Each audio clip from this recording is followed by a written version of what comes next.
तो नमस्कार, मैं doctor Ashok Puranik, executive director AIIMS Guwahati. आप शॉर्ट नोटिस पे यहाँ आए, इसके लिए बहुत बहुत धन्यवाद। आज हम एकत्रित हुए हैं खेलो इंडिया के प्रोग्राम के बारे में, जो 27 को हम सेलिब्रेट करने जा रहे हैं, और इसमें प्रधानमंत्री जी वर्चुअली अवेलेबल होंगे और हमारे नॉर्थ ईस्ट के सारे युवा लोगों के साथ संवाद स्थापित करेंगे। ये 10 से 12 बजे के बीच में होगा, हमारे ऑडिटोरियम में होगा, और ये बहुत ही स्पेशल सेरेमनी है, समझ लीजिए। ये देखा गया है कि अभी यूथ हमारी कंट्री का एक बहुत बड़ा जो पॉपुलेशन का जो हिस्सा है वो 65% जो लोग हैं वो अंडर 28 ईयर्स एज हैं। और अभी टाइम आ गया है कि हम दुनिया को दिखा दें कि हमारे पास जो युवा शक्ति है वो दुनिया में सबसे नंबर 1 पर है, और इस चीज़ को हमें दिखाना पड़ेगा अपने नेशन बिल्डिंग में और खेल के द्वारा। तो हम एक प्रधानमंत्री जी की पहल है, श्री नरेंद्र मोदी जी की, कि हम युवाओं से संवाद करें, उन्हें जोड़ें और उन्हें खेल की तरफ प्रोत्साहित करें, और हम खूब इंटरनेशनल गेम्स में मेडल्स जीतें। तो इसके लिए स्पेशल प्रोग्राम है। ये 27 को हो रहा है, जैसा मैंने आपको बताया, 10 बजे से लेकर के 12 बजे के बीच में। और जो हमारे नेशनल लेवल के खिलाड़ी हैं वो भी यहाँ पे आएंगे। हमारे साथ भी एक महिला नेशनल खिलाड़ी हैं वेस्ट बंगाल की, वो होंगी। हमारे MP, MLAs and local representatives होंगे, स्पोर्ट्स अथॉरिटी ऑफ इंडिया के रिप्रेजेंटेटिव होंगे, हमारे फैकल्टीज, हमारे स्टूडेंट्स, हमारे यंग स्टूडेंट्स, और हमारे young mail, females, everybody will be there. And we have planned a cycle rally also along with that.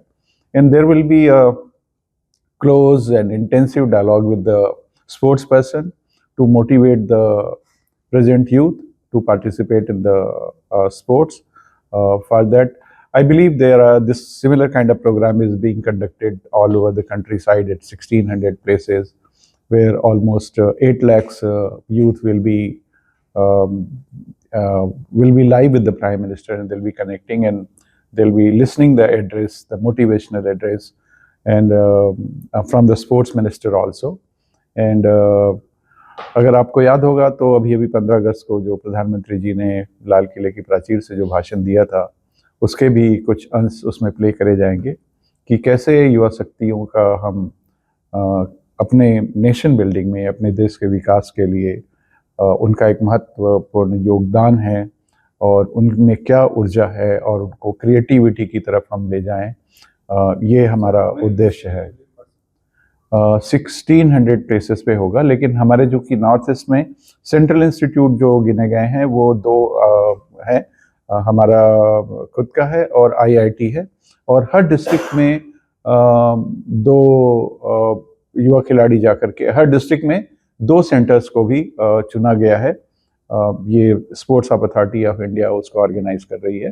तो हमें भी ये काम दिया गया है, और हम इसके लिए बिल्कुल तैयार हैं। और ये प्रेस कॉन्फ्रेंस इसीलिए करा गया है कि 27 तारीख को हम ये प्रोग्राम करने जा रहे हैं।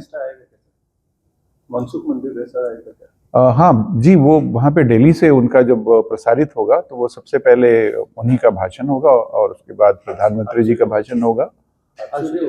वर्चुअली होगा, सारा चीज़ वर्चुअली होगा। और हम कोशिश करेंगे कि अपने जितने भी लोकल रिप्रेजेंटेटिव हैं उनको, क्योंकि ये एक डायलॉग है, एक संवाद है, एक इंटरेक्टिव प्लेटफॉर्म है, जहाँ पे लाइव फेमस प्लेयर अवेलेबल होंगे हमारे यूथ के साथ कनेक्ट करने के लिए, उनको मोटिवेट करने के लिए। तो एक ये स्पोर्ट्स रिलेटेड एक्टिविटी है, अपने आप में एक यूनिक है। और ये पहले जब बहुत दाद देनी चाहिए हमारे प्रधानमंत्री जी को, जो इस तरह की सोच लेकर के आते हैं कि हम युवाओं से कैसे जुड़े, और ये उसी का परिणाम है कि हम ये प्रोग्राम करने जा रहे हैं। और हम बहुत भाग्यशाली हैं कि ये हमारे एम्स को चुना गया, और जहाँ पे हमारे पास सारी व्यवस्थाएं हैं। आप सब आमंत्रित हैं उस दिन भी, और हम फिर से प्रेस कॉन्फ्रेंस करेंगे। যিকোনো খবৰৰ বাবে যোগাযোগ কৰক 9181 307 221 আমাৰ এই নম্বৰত।